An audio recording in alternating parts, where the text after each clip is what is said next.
So an example of a half-truth coming right up.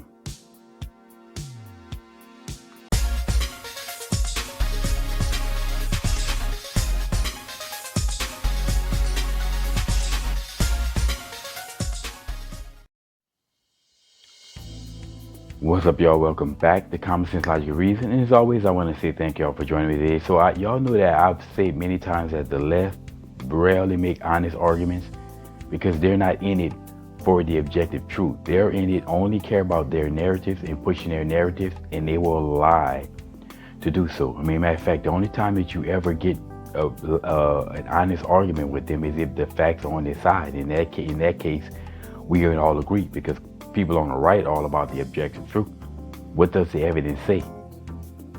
But half-truths is just a common way that they lie. They do this all the time, and they always try to use it to push these false narratives. Now, I saw an example of a half-truth that was something that was posted on YouTube, and it was from the ESPN College Football channel, and they made this post about Ole Miss. Now, the post basically read that Ole Miss is the only team in SEC history to score 150 plus points and allow less than 10 points.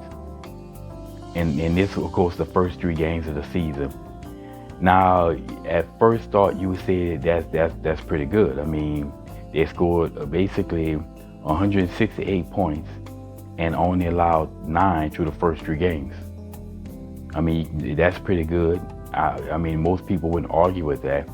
However, if you do a deeper investigation, you start to get to the truth. Okay, you look at the teams that they played, they weren't really that good.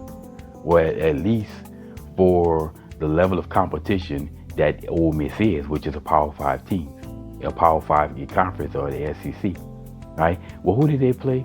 Well, the first team they played was a school called Furman. And there are plenty of universities all across America. Of course, we haven't heard of them all, but I look like that Furman is one of the smallest D1 schools in the country.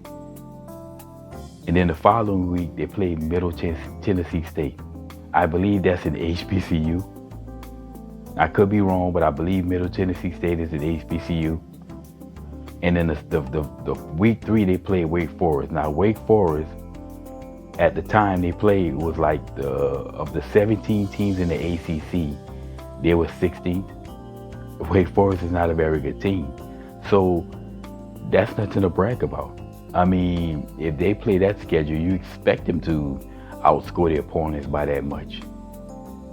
Now, it'd be one thing if they played a bunch of Power 5 schools. If they did it in the SEC schedule and playing against 3 SEC teams, then you got no argument for me. That's amazing. That's dominant in there. If you do that against the SEC, that's like almost, Alabama when they prime with Nick Saban. But to do that against these schools, come on. This is half truth. It's not a complete lie. It's a truth, but it's not full context. They give you this half truth, trying to paint this narrative that's not necessarily the case because, all information taken into context, we see that they really didn't pay anybody. Not to say that Ole Miss is a bad team, but to put that post out there, it's just laughable at best. Anyway, that's a perfect example of the half-truths that you get from leftists, and they use this all the time. Like I said, if I see an example of the half-truth that they put out, I'll definitely cover it. Because that's one of their standard operating procedures. Half-truths, and I give you the complete truth and only give you the information that they want you to hear and the context that they want you to accept it.